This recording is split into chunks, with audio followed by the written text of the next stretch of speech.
let's start. And what I want you to do is pull out a calculator, phone, whatever you happen to have in front of you. And what I'd like you to do is to compute the following. I'd like you to tell me the sine of 38 degrees. Okay, and there's nothing in particular special about the number 38. I kind of just pulled that out of thin air. But yes, I would like you to tell me the sine of 38 degrees using some sort of device that you have at your disposal.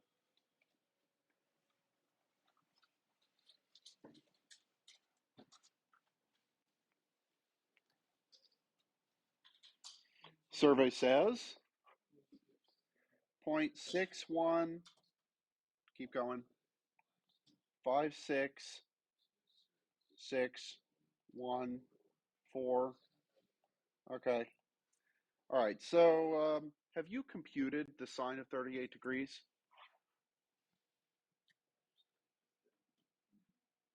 But really, have you computed the sine of 38 degrees? No. Okay.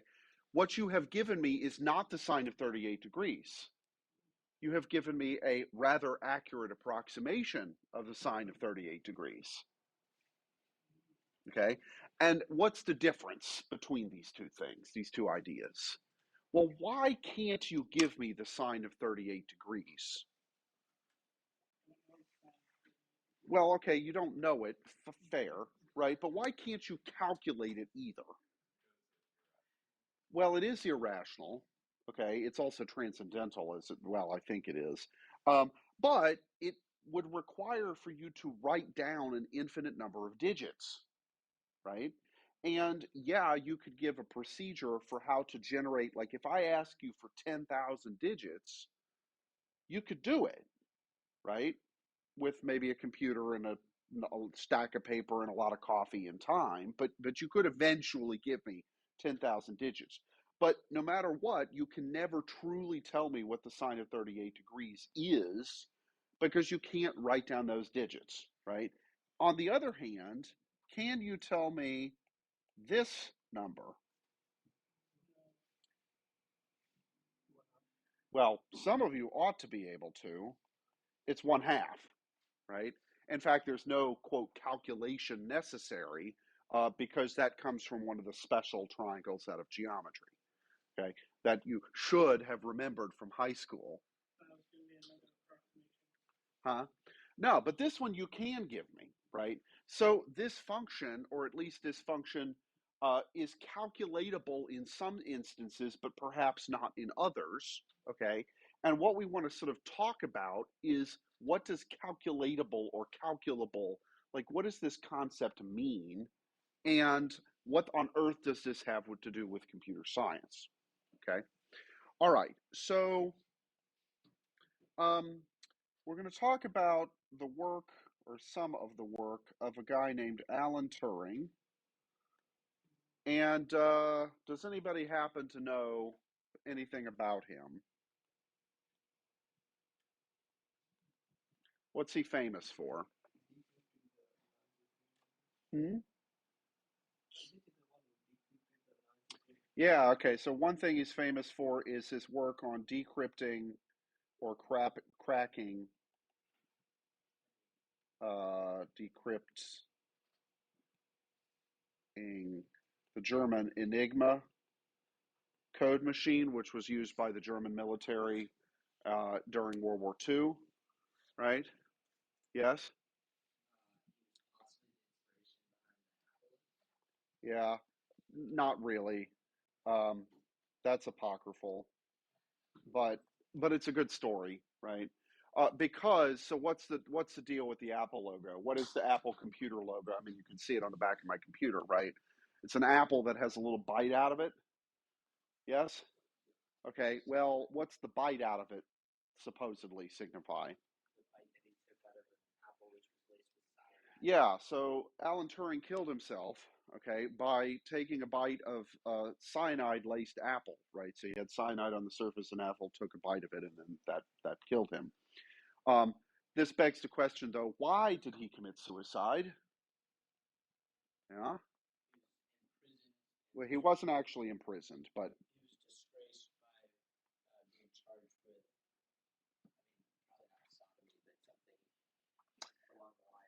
merely being homosexual. Okay, so that was a crime in England at the time. This was in the 1950s. And being gay was, like I said, a criminal offense. And engaging in um, intimate relations with another man was yet another additional criminal offense, right? But the mere existence of being gay was a crime. And so he was basically offered two choices. You either can go to prison or you can take hormone injections to suppress your libido. He chose the latter. I mean, which would you pick, right? Prison or not prison? What do you guys think? Not prison? Okay. So he picked not prison and lost his security clearance with the British government. That was certainly important in the 40s and 50s, right? I mean, he helped break Enigma. And of course, in the 1950s, what was everybody scared of? Well, Soviet Union, a nuclear war, particularly after 1949 when the Soviets managed to detonate their first atomic weapon. Okay. Anyway, so yeah. Now he also now appears on the 50-pound British notes, and the British government has apologized for the sort of historical wrong of how he was treated, and of course many other nameless individuals that you've never heard of that probably had similar but far worse outcomes in life. Um, and let's see. So Enigma, the Apple logo. You guys maybe have heard of the Turing test before. What is that?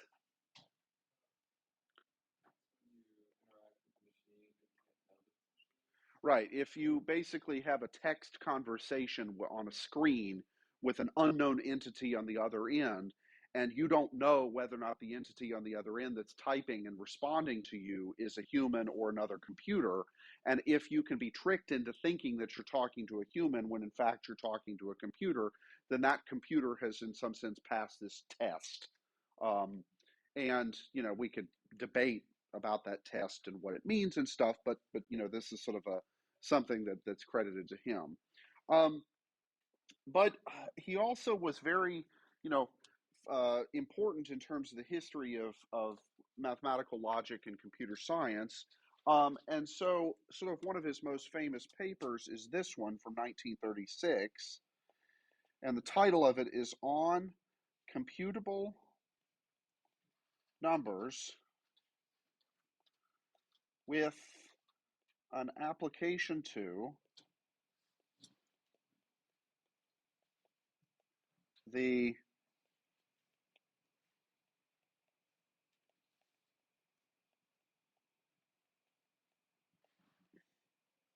Entscheidungsproblem.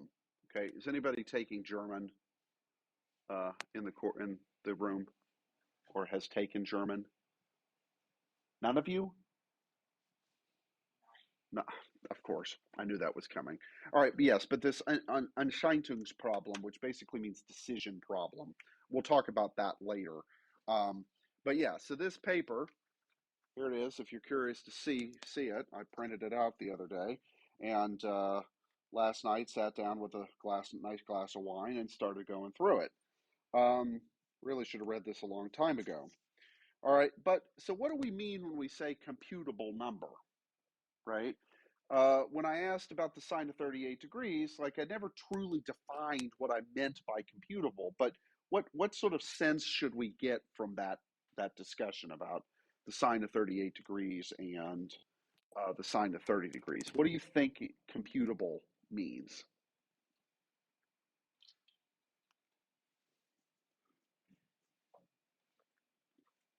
Well, let's just take what Turing says. The computable numbers may be described briefly as the real numbers whose expressions as a decimal are calculable by a finite means. Okay, so what do we mean when we say finite means? Finite limiting steps of some sort of procedure. Okay, um, and um, a number is computable if its decimal can be written down by a machine. So in that sense, is sine of 38 degrees computable? No, because can its decimal expansion be ever completely written down by a machine? You can come really, really, really close to it, but you can never truly write the whole thing down. Okay, this does kind of beg the question, well, what about 1/3? Strictly speaking, is that computable? Why not? Yeah, the decimal expansion goes on forever. Now, it's just 0.3 repeating, right? So there's an obvious pattern to it, but strictly speaking, you can never truly compute that. It's kind of interesting. Okay. Okay, so we'll work with that as our definition. Now, what Turing described is a thing in this paper, amongst other things, what now is called a Turing machine. Now, in his paper, he called it an A machine for automatic machine. It wasn't given the name a Turing machine until a little bit later, and not by him. Um, and what a Turing machine is you have a read head, which is like a control unit, and then you have paper tape that goes in it, and the head sits on top of one square that's sort of on this paper tape. So the paper tape is as big as you need it to be, and it is divided up into little squares, and each square can have a symbol printed on it. There could be as many symbols as you want, or as few as you want, and we could regard a blank space as being a symbol with nothing. Okay. Um, and what the thing can do is the read head can, quote, see whatever is immediately in the square that it's on top of. It can see what symbol is present. It can write a symbol to that cell, okay, meaning overwrite it with something. The head can move left or right one position, which is equivalent to the tape moving left or right. It doesn't matter which way you think of it. Um, so the head can move, it can write symbols, and it can enter into a state. Okay, so I could say that the state is currently the start state. And then I will look at a symbol and I will determine what symbol it is. And based on what state I'm in and what symbol I'm currently reading, then I can change the symbol I've got, then move left or right and enter a new state. Okay, so does that kind of the idea make sense? And we'll look at a very specific example of one of these things. Okay, that's all it does. Okay, and how this has anything to do with computer science is maybe not completely obvious at this moment, but we'll get there. Okay, all right, so let's take an example Turing machine. And for this one, the symbols are going to be star, 0, and 1. That's it. 3 symbols. Okay? And um, the states and the what you do based on each states will be given in a table, which I'll put up on the screen in a moment. Okay? Um, and so having the list of states, the list of the list of the states, the table, and a initial configuration of a piece of paper, right, is enough to, quote, run the machine. Okay, so let me just start with, well, the table. Let me put that up. So um, I'm going to put the table up on one of the projectors using the document camera here. And so the table won't appear on the stream because it's not being captured by my computer, but I've typed out this table and put it on Canvas for you guys to reference. So you don't have to scribble it down off of the screen. Okay. All right. So I'll put the document camera over there, and let me kind of adjust the view of it a little bit, and maybe zoom in some. Um, There we go. Okay, so here's my table, and because I'm OCD, let's try and get it mostly horizontal. Okay, so the states that this machine can exist in are start, add, carry, overflow, return, and halt. We could have as many states as we wanted and as many symbols as we wanted, but what's true about all of those? How many symbols can we have? You can have as many as you want, but what's the one restriction?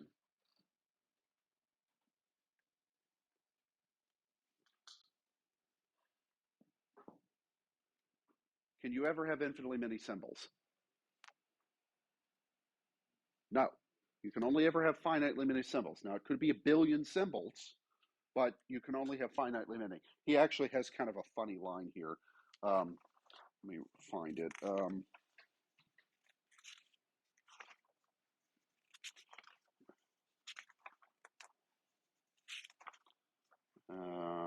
Let's see. Where was it? Well, and of course that means I forgot to dog ear it or mark it. Um, Essentially, he basically makes a joke about the fact that, well, in our alphabet, so the English or Latin or whatever alphabet, how many symbols do we really have? 26 letters, okay, maybe 52 if we count upper and lower cases being different. Okay, we've got the 10 digits, we got a bunch of punctuation symbols, right? We've got some special symbols for things like currency, the dollar sign or whatever, right? But, we got maybe 100 and something symbols. Okay, now you start throwing in like emoji and stuff, and, well, that's another matter. But what about other languages like, for example, Chinese? Right, it's a lot more, but it's still a finite number, right? It's just thousands instead of hundreds, okay? Because the language is just structured differently, and the way it's written is structured differently. Okay, so fine, right? You could use whatever pile of symbols you want. For the example that we'll look at, we'll just use star, 0, and 1. And the 0 and 1 case maybe is a pretty obvious choice that those ought to be included. And then what star means, well, that's kind of up to us. Okay. So you can have finitely many symbols, finitely many states, and therefore this table might be really, really, really gigantic, but it's still finite. Okay. Emphasis on the finiteness of all of this stuff. Okay. So before we look at the table, sheet of paper, or if you don't have any, go up to the chalkboard. And what I would like you to do is write down a bit pattern of a few bits. It doesn't really matter. Okay. So write down a bit pattern, and I want you to then add 1 to that bit pattern and write down all of the steps that you take as you do so. Okay. So make up a bit pattern, keep it, 3 or 4 bits just for sake of simplicity. Uh, Add 1 and actually go through the process of doing the addition. Okay, so write that down. And if I could have at least maybe 1 or 2 volunteers to do an example up on the board, that would be great. Don't make me start volunteering you. Okay.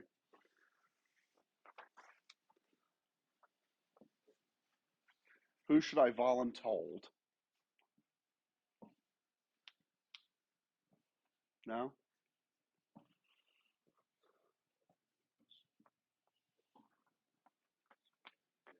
Huh? Excellent, Mr. Dickey. Let's all, yeah, give him a snap snap. Okay.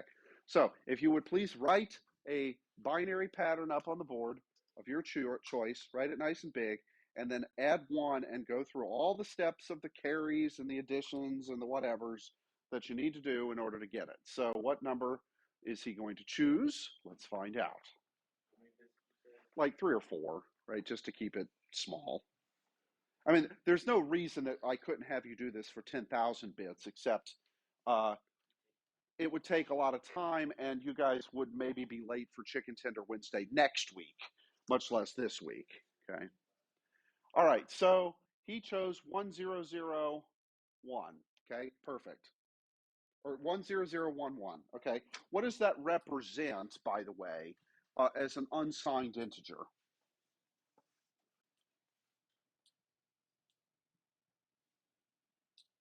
19. Okay, good.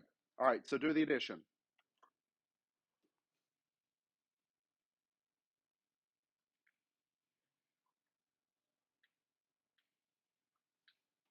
Okay, and that, of course, represents 20. Okay, so he added 1 to this thing.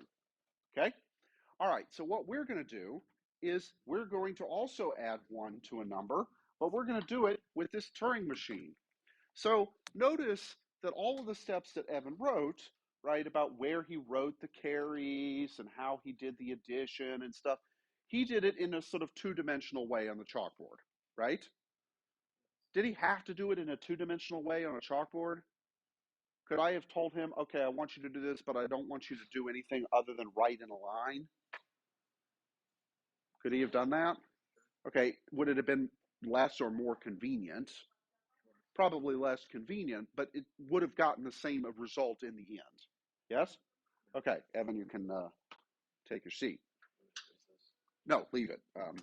Because what we're going to do is we're going to take the machine that's described on our little table there, and we're going to apply this to a paper tape that has the following. All right, what was the number you picked again? 10011? 10011. Okay, so let me draw the boxes, star. Okay, so I'm going to take this machine that we've described, and let's imagine that I'm feeding it this piece of paper tape, okay, that has the number that he chose in between two stars. Okay, seem reasonable? Okay, all right, let me copy and paste this because we're going to need it on the next page. And I'm going to go to a clean sheet because I'm going to need a lot of space to write this, so bear with me here. Oops.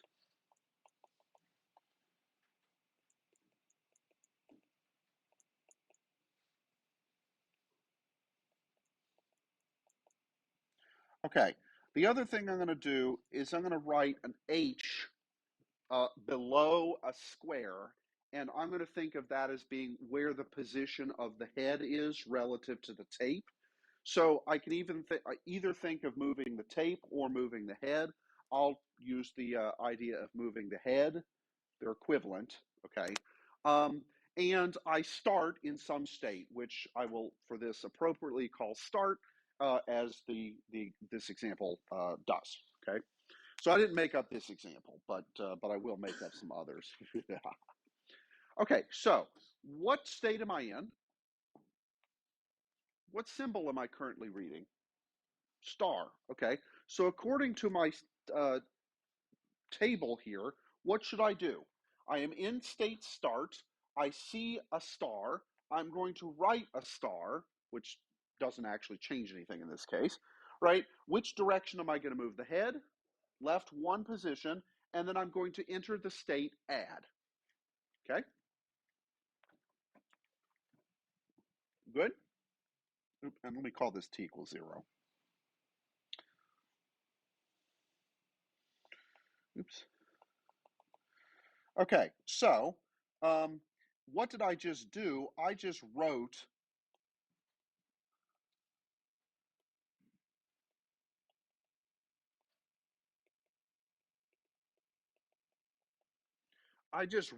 the star, okay?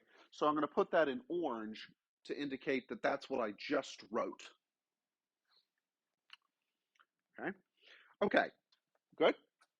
Now, where's my head, and what does the head read? It reads the symbol 1. What state am I in? I'm in the add state. Okay, so looking at our table, what do we do if we are in the add state and our current cell is a 1? I write a 0, I move left, and I enter which state? The carry state. Okay, so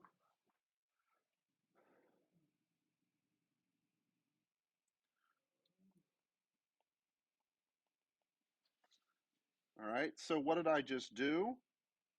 I wrote a 0 here. The head is now here, and I have entered which state? Yeah, let me write that in all caps just for consistency. I've entered the carry state. Yes? All right. So, what state am I in now? I'm in the carry state. What does my head read? A 1, and according to this, what does that tell me to do? Write a 0, move left, and enter the carry state. Well, I happen to already be in the carry state, but that's okay. Okay, so what is my tape going to look like now? I'll have a 0 here. I just wrote this 0. My head is now here, and what state am I in? Carry.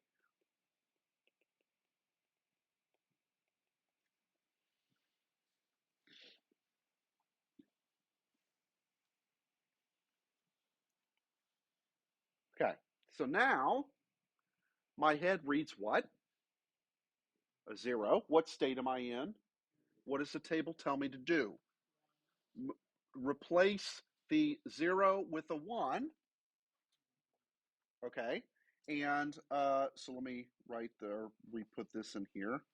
And so that will get us, let's see, I need to change these to zeros from before. This is now turned into a 1, and my head is now, what happens to the head after I write that 1? It goes to the right, so my head is now here, and what state am I in now? Return.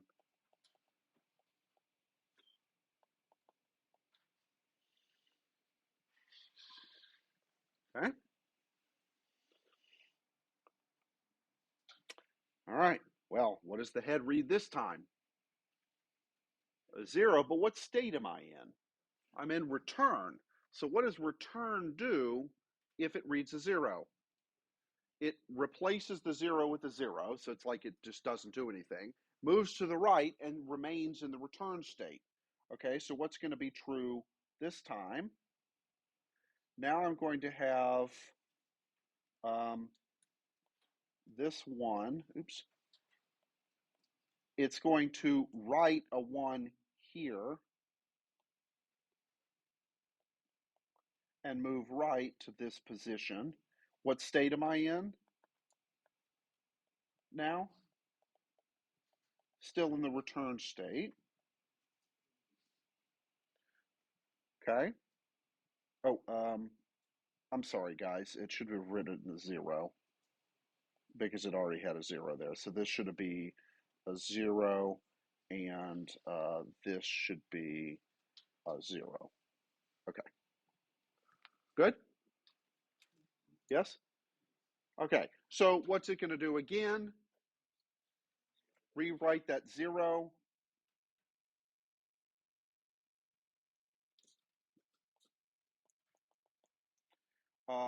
So that would be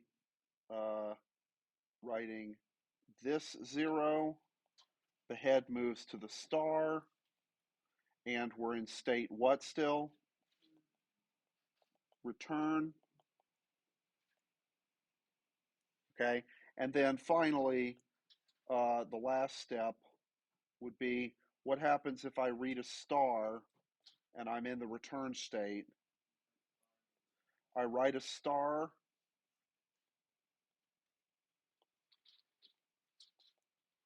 and I enter state what? Halt. And the execution is now complete.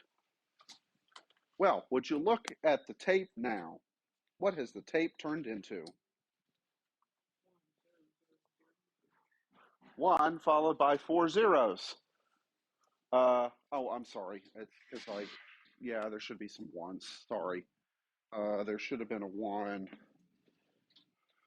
here and here.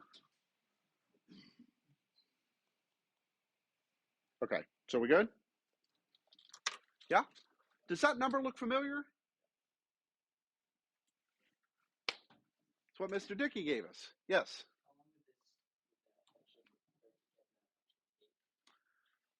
Good question, right? So here, next to each step, I wrote t equals something.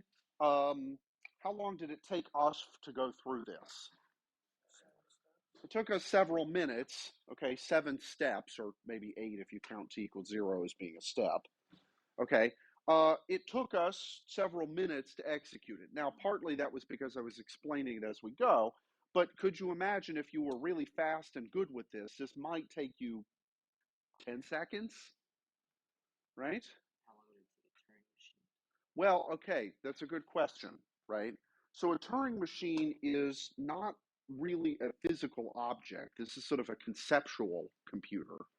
How long would it take your computers here on the desk? Probably milliseconds, okay? Assuming it was appropriately programmed. Okay, now that does actually raise a very good question, and I'm so glad you asked, because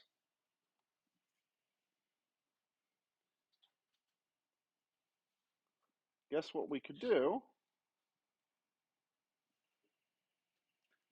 Maybe we could have a simulator that does these. Okay. All right. What was our initial pattern that you started with? 10011.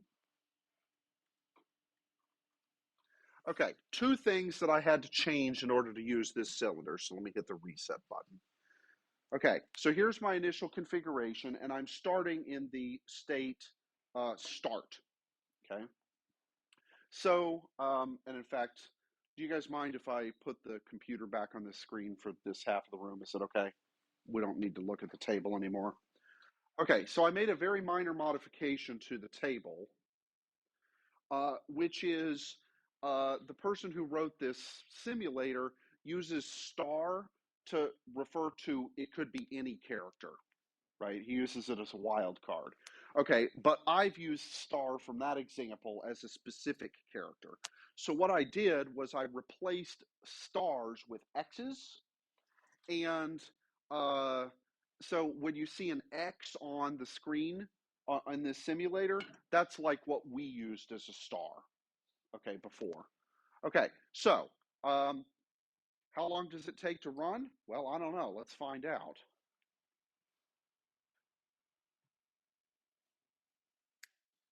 Right? Did we get the same answer? Yeah? Okay. All right. Now, what is this thing that I've given it here in this table? Essentially, what I've done is written down the table, right? I've told it what to do, and the syntax here is what state am I in? What thing did I read? What thing am I going to write? Which way am I going to move, L or R? And which state am I going to move into, right? And so a Turing machine is completely determined by those things. Okay, and obviously the list of symbols, but that's sort of given here, right? So this is all I did was translate the table that we had up on the screen a minute ago into that form for the sake of this simulator, okay? And then I configured the starting tape, and you notice here I said initial input, and I have a star right there. That tells it where I want the head to be when it starts, okay? If I didn't include that, it would put the head on the left, whereas in our example, we sort of assumed that the head started on the right. It doesn't really matter, but that's just what we started with, okay? And so, yeah. So what does this Turing machine do to a given input?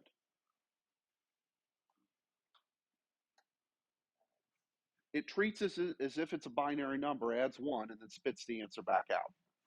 Okay, so we just constructed this 11-step machine to be able to add 1 to a given binary number.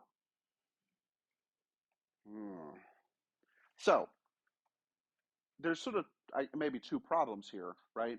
Where did this table come from in the first place? Well, okay, I got it out of a book, right? But somebody had to sit down and think through the steps to make this work, right? And once you have the complete description of the machine, which is to say this table, if you have the table, the list of symbols, and an initial state, can you go through and execute it? Might take a little while, but you could do it, right? That's a lot easier than actually coming up with the machine in the first place. That's more fun. Of course, guess what an assignment is going to involve? Yeah, coming up with a Turing machine that does something. Okay.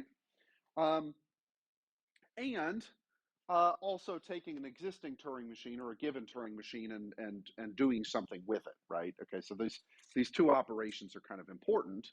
Okay, um, and right. Okay, so somebody had to come up with this Turing machine, and ours only involves what 11 lines. I mean, we kind of used the overflow case, right? We didn't actually end up in that state for the particular input we started with, but what starting input would generate a overflow situation? For example, all ones. Okay, so let's do the all ones case and see what happens.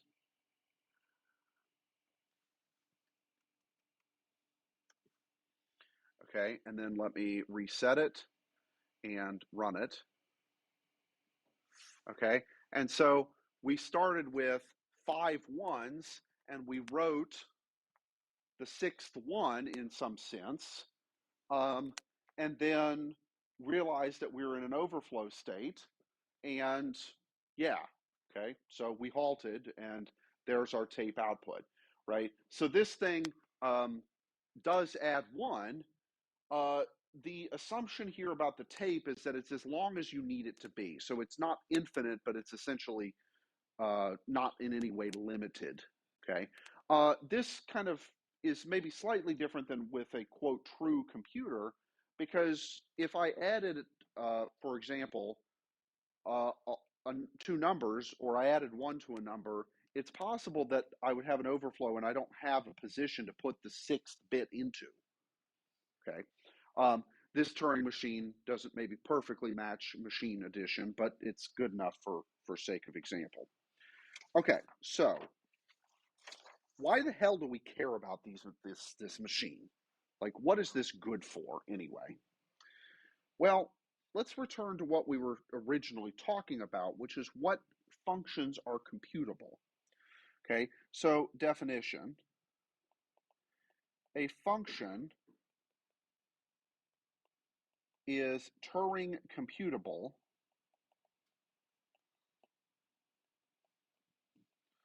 if it can be computed by a Turing machine.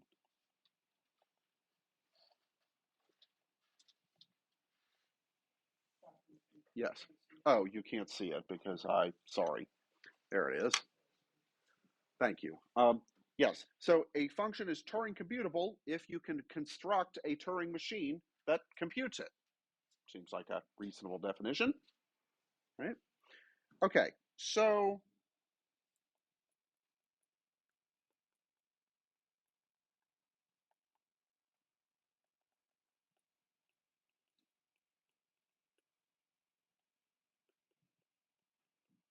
so Alonzo Church was um, Turing's PhD supervisor, and also did a lot of work in mathematical logic. That's of course what got Turing into this in the first place.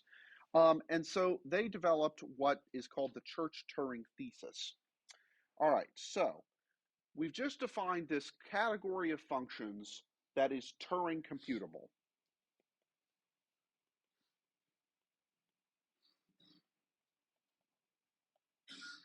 And as you can imagine, the pile of such functions, and therefore the pile of numbers that sort of go with them, is a gigantic list, right? We've also defined the idea of a computable number, right? Something that could be, whose decimals can be calculated by, quote, finite means. Well, guess what's true about these two piles?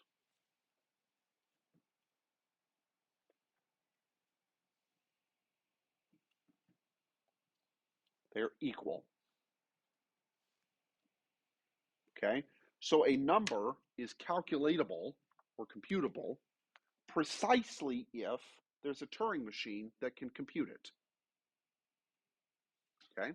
So we started this with the question of trying to understand what numbers are or aren't computable in some sense. Turing introduced this idea of the machine, this type of machine, okay? And what we've discovered is that we can use, like, if it's computable only when there's a Turing machine that actually does it, then the concept of a Turing machine can be used as a tool for us to understand what things are or are not computable. Okay, so the Turing machines give us a theoretical framework to more deeply dive into the question as to what computability really means. Okay, yes. Um, well, at the you kind of set me up for an epic Yo Mama joke there, but uh, I'll resist that temptation. Um, so, okay, that's maybe a good question, right? What is the largest number that's ever been calculated? Well, suppose there is such a number, right? Write it down. Can I add one to it? Will that take me that long? Nope. Well, great. I just wrote down a bigger number. Therefore, I just calculated a bigger number, right? So there is no such number because if you ever could produce it, I could just add one to it and have therefore produced a bigger one. Yeah? Okay. It's maybe mind blowing. How this relates to this decision problem or a sort of equivalent question called the halting problem, we'll talk about next time, but or later. So, um, right. Does that kind of make sense, though, that there can't be a biggest number?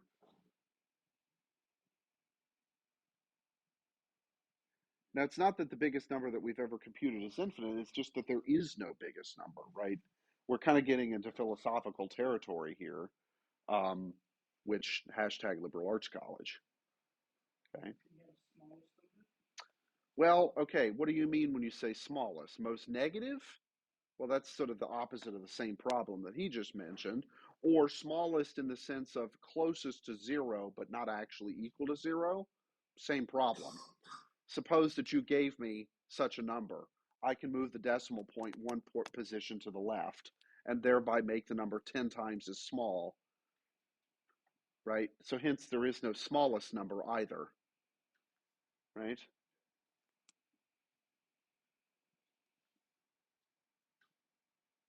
Who has a headache now? Okay. Okay. So, um, what this means then, right, is that Turing machines give us a tool, a conceptual and theoretical tool, in order to understand computability and hence understand computers, right? Because what really is a computer? It's a thing that does computations, right? Now, it used to be the case that a computer was a person, right? It used to be a job title. And even until the 1940s, 50s, 60s, it was a job title. How many of you guys have seen the movie Hidden Figures? Right, all those women, they were computers. That was their job title. Okay, um, and I mean, you've seen the movie, right? So you know how kind of it changes to be that machine, and then there's a human that operates or programs it, but the computer is the thing doing the computation. Okay, so let's kind of switch gears a little bit here and think. So the Turing machine, like, it doesn't physically exist. I mean, I could build an implementation of one of these things electrically or mechanically or in some way, shape, or form. Okay, this sort of begs the question, though, or maybe thinking about, like, how did Turing design this thing in the first place? Right, imagining paper tape going through a machine. What maybe inspired him to think of it this way? Well, what did machinery or calculating or computing machinery look like in the 1930s?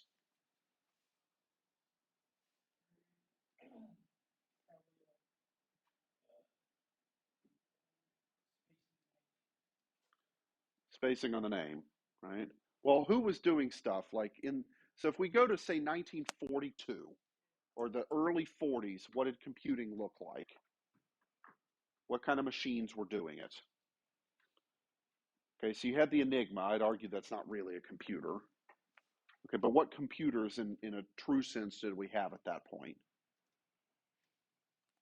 Well, what was going on in Germany? Well, Konrad Zuse, right? What did he build his computers out of? Nope. He wanted to do it out of vacuum tubes, but Hitler wouldn't give him the money to do it. Huh? It was telephone relays, okay, which are moving parts, right? Mechanical switches in some sense. So it's electromechanical. Um, Vacuum tubes are not electromechanical. There's no moving part there, but they still suck, as we've discussed, okay? But if we kind of go backwards a little bit, so in the 1930s, early 1930s, when Turing would have been coming up with this stuff, right? Were telephone relays a thing that existed and were used in the world? Yes, of course. Guess where? Oh, I don't know. How about the telephone system? Right? Hence the name. Okay. But what kind of tabulating or computing machinery existed? Let's even go back to say 1900. What existed then? What were people using?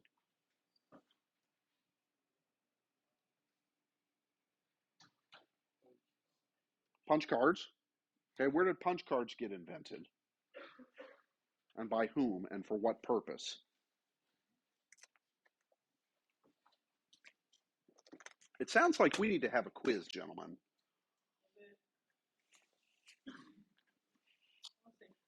It was France. Jacquard. And why did Jacquard come up with these punch card things? Yeah, weaving mills, right? So that using these punched cards, you could automate the weaving mills. Okay, does that now ring a bell, ding ding, to everybody? It effing better, because where did we learn about that?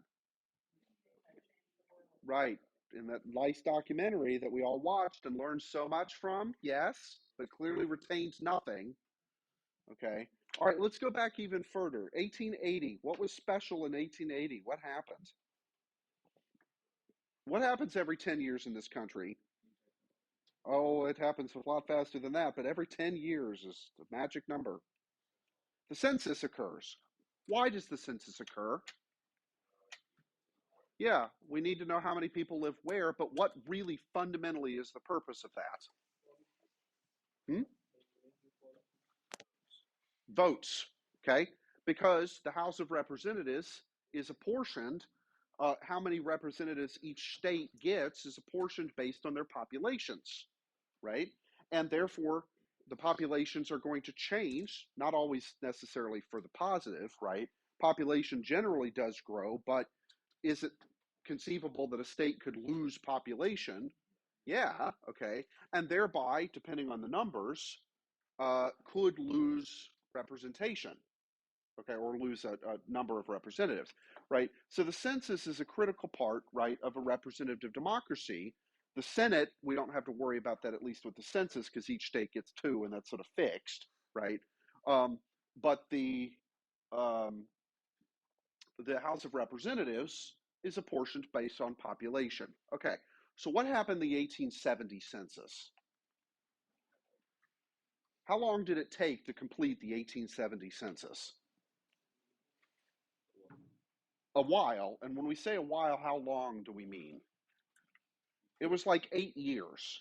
Okay. So the Census Bureau realized we've got a problem, because if we do everything the same way in 1880, when we start that census, it's going to take us longer to finish than 10 years. So we'll be starting the 1890 census before we're even finished with the 1880 census. And I think you guys could agree that that's not going to work, right, for government.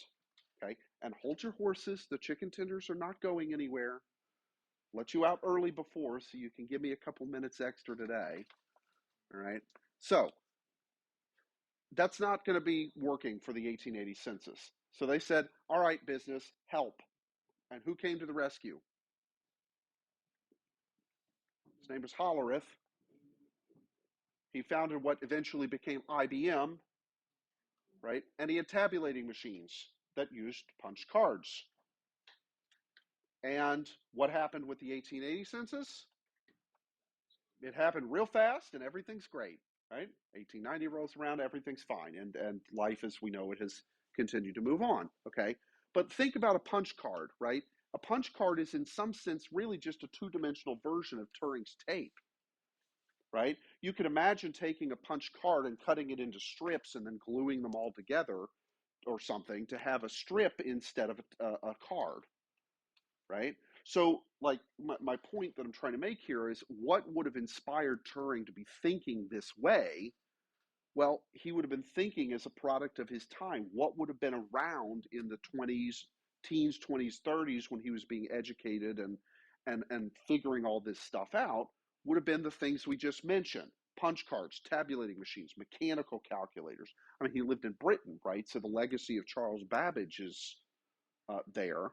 And yeah, okay. So to conclude, Turing machines give us a way to understand what theoretically any computer, no matter how big, how fast, how expensive, how awesome, fundamentally, what limits are there on what you can compute?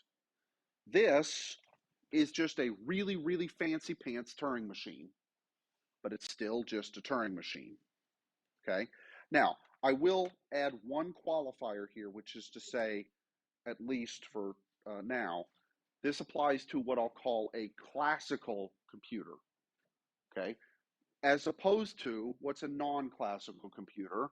Here I mean something that's a quantum computer, because what I do not know is how quantum computing relates to the Church-Turing thesis, because quantum computing is voodoo, right? Because it uses quantum mechanics and physics is really, really weird stuff, okay? All right, good? All right, go get your chicken tenders. Except Mr. Inshell.